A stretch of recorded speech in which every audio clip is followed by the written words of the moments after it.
how do we decarbonise aviation? And the answer to that is to move from fossil fuels to sustainable aviation fuels. And I was really delighted to hear the Prime Minister speak earlier this week about plans for a hydrogen-powered plane built in the UK. That'll be transformational so that we can all travel without guilt.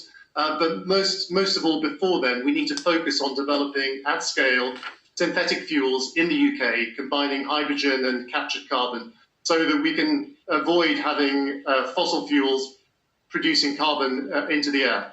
That's something that we can scale up relatively quickly. It will mean that we can start to decarbonise aviation within the next decade. And I hope that the government will put their power behind this, put some investment into it, so that the UK can take a lead in decarbonising the aviation sector. John Holland-Kaye, CEO of Heathrow Airport, thank you very much. Thank you.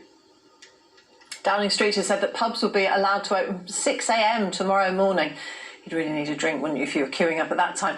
In today's briefing, in just a few minutes' time, the Prime Minister is expected to urge the public to act safely and sensibly. The pub industry said that reopening was fantastic and urged customers to respect staff and changes that are in practice. Let's speak to Fiona Hornsby. She's the owner and landlord or landlady, I don't know what you are these days, at the Bridewell pub in Liverpool. Fiona, what are you, landlord, landlady?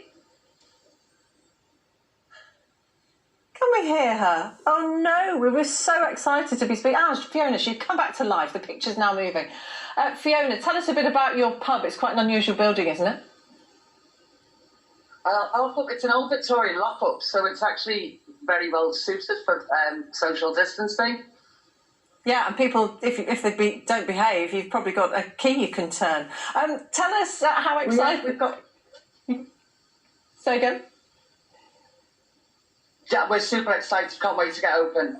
It's been a long few months, and we're super excited to get back to work and see everybody, see all the customers, listen to their lockdown stories as well as share ours with them.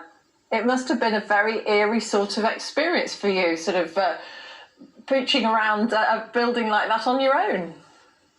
It was incredibly strange. I think the panic when it first happened and what was going to happen, we didn't know. We had a cellar full of beer. We didn't know what we were going to do with it. We didn't know what to do with staff.